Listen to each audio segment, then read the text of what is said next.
Hi, and welcome to Connected Dressage. I'm Celie Weston, a French classical dressage trainer. So today I want to talk about how to actually implement awareness and feel in practical handling with the horse. So what should you actually be looking for, and how should you be using your body and your awareness to cause the result that you want? So basically, one of the first things that we have to start using when we are using your awareness and our feel is also our intention. So when I come out to work a horse, I recommend that you set an intention as to what it is you would like to be able to accomplish that day with the horse. And basically I think about a few things, maybe 2 to 3 things that I want to work on that day with the horse. So then, when I have that clear in my mind, it's much easier for me to know what I'm supposed to feel for and look for. So we want to make a decision as to what it is we want, and then we set that intention. So an intention is like an energy, it's like an idea, it's something that moves ahead of you to cause the situation that you want. So if my intention is to reach for the horse, that's how it kind of starts. So I start my intention, and then I do the action that results in the cause that I want. So here, when I set the intention, for instance, let's say that I want him to turn his head in my direction, I will start always with the lightest of aids. So let's say he turns his head away from me. I know that's not the intention that I want, so I won't release the aid at that point. And so I can feel when he starts to turn his head in the wrong direction, I can feel the tension come into the rein. So I'm going to block lightly, and I stay light all the time. And I feel, I'm connecting to my awareness from that previous video where I'm inside my head and I'm inside my body at the same time, in my core and in my hand. So I'm feeling things from the inside out. So when I take contact on the rein, I first feel the rein, and then with a light aid, always starting light, I feel how I make contact on the bit ring. Okay? Now I have contact on the bit ring, but the horse is still not turning his head. So then I want to lift the rein a little bit until the horse starts to respond. And actually, see, that was the wrong response. So I'm going to ask again until we get a little bit of a turn, like that. And all the time, I keep my intention in mind, because my goal is not just to make him do what I want. I want him to feel what I want, okay? So if he doesn't answer the way that I want him to, I do slowly increase the pressure, but I also think of what can I do to make it clearer. There, and then I soften, and so that we have this connection between the two of us.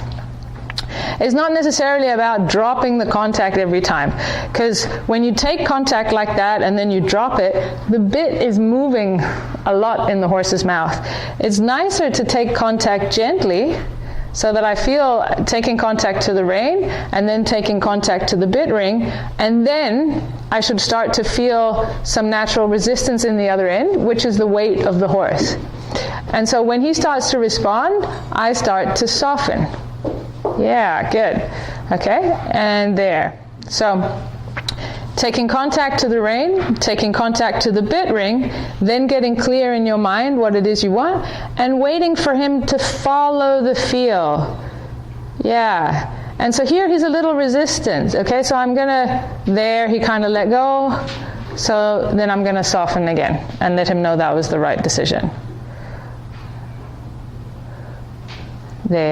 There, that was much lighter, and he held his head there a little bit, so that was much better. So every time I start light, and then I think more about how can I make this clearer for the horse so that he can follow the feel better. Good. And I can choose, like for instance, when he turns his head here, I can drop the rein really quickly.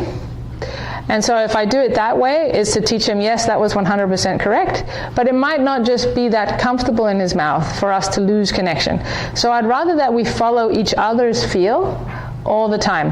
But again, it starts with me tuning into the center of my head, getting into my body, feeling my hands from the inside out, my aids. And then I feel the rope. How much tension do I need on it in order to cause him to have the response that I want from my intention? And so then here I cue him. And all the time I'm using my whole body, not just my hand, to change his balance, right? So when he goes from this position to bending, he actually has to take his weight backwards a little bit. That's why bending is so good for horses, to rebalance them, right? So I use my body the same way, so that we're all the time, we're in tune with each other's bodies. And see there, when he goes forward again, I come forward again. So bringing it backwards, bringing it forward.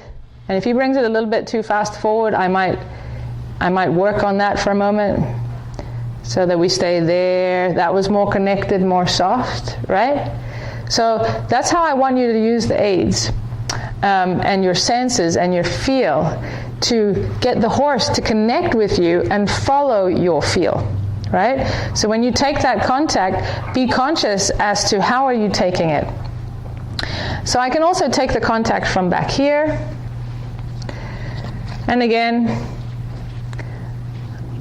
I'm taking it lightly first.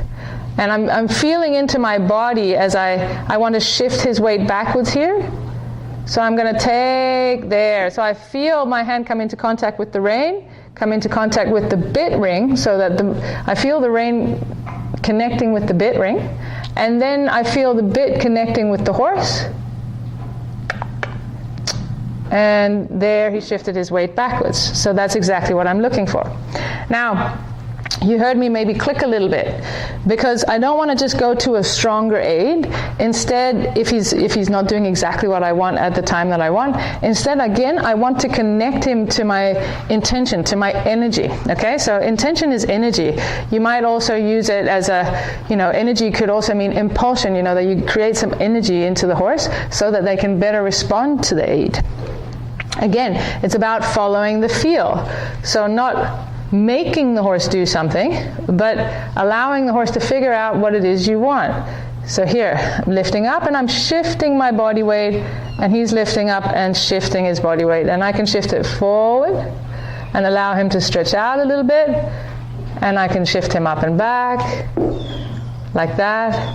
All the time I'm trying to feel his balance here. And when I actually come into contact with him, like that, good. So I can also play with his balance here, like bringing him a little forward and backwards with me, there. So this makes him stretch a little bit.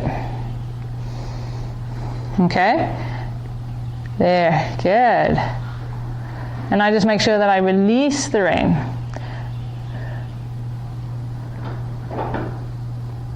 Again, I'm wanting to feel this, the follow of the feel every time. So if I bring my hands up and backwards, he should follow the feel up and back. If I bring my hands forward, this is a harder one to teach horses. They should actually stretch forward down. So that's why I'm going to play with his balance here a little bit, there, until he takes it forward down like that. Okay, yeah.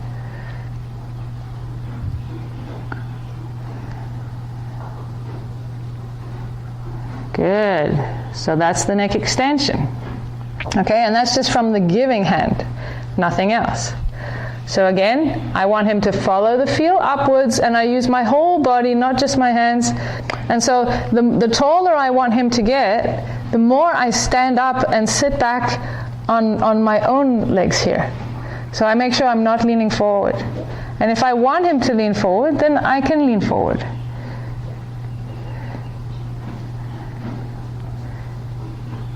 There, yeah? Good. Taking the full neck extension. Same thing when you just lead a horse. So let's say he was in a halter instead of a bit, or even if we keep him in the bit, I want you to think of the halter as though it is the bit, so that you're not just pulling on the halter to get the horse to move forward, but that you're consciously putting your horse in your intention bubble here, so that you are one, so that you're one unit, and that you then move together. So as I'm going to ask him to take a few steps forward, and it's very common that the horse is not with you, that he stays a little back. And so instead of necessarily pulling harder, I want to create more intention. I want to create more energy. I want to create more impulsion. So I might do that through my voice, for instance, or sort of using my own body to create a little more energy. All right? So I'm going to say, walk forward. Yeah, good. Very nice. And then I'm going to take this backwards. So shift backwards. Yeah, very good. Shift forwards. Good. And shift backwards. Very nice. Good boy. Good boy. And do it again. Shift forward. Shift backwards. Okay, so all the time I'm trying to stay connected to the horse. So in other words, not losing the feel that I have to the rein, to the bit, to the horse, because those three things go step by step. So I first make contact to the rein. Actually, I first make contact in my body. Then I make contact to the rein, then the bit, then the horse. But they happen so quickly, 1, 2, 3, 4, that it looks like it's one action. And so I want to close the gap between those actions, right? By having this intention. Yeah, there, good. Come forward. Look at my own body at the same time. Go back. Yeah, so everything's the same. Go forward. Yeah. Go back. Okay, very nice. Good boy. So, I hope you guys have enjoyed the video. This was just a little demonstration. I love working with horses on the ground. I highly recommend doing as much groundwork and in-hand work as you possibly can with your horse, no matter the age, breed, or discipline that you practice. And get into this sensation of getting clear in your mind, what you want. So paint a picture in your mind as to what you want, and paint a picture of what you want to feel. And then your goal is actually to teach the horse to follow that feel. So feel kind of implies that it's going to be light. It's not going to be heavy. This doesn't mean that I don't turn up the volume if the horse doesn't respond to what I want, but it's more a question of turning up the energy, not so much just the aid. Okay? We want the aids to remain light, but you can turn up the intention, you can turn up the energy, and thereby you can feel yourself also better this way, just tuning into your body, tuning into everything here, into the rein, into the bit, then into the horse, and then you can get the result that you want in practice. So I recommend doing this in the halter. Practice leading your horse, getting your horse to come with you when you shift your body weight, with you when you shift your intention, backwards and forwards and backwards and forwards, or whatever you want to practice. And same thing in the bit and under saddle. All right, you guys, I hope you enjoyed the video, and I'll see you in the next one.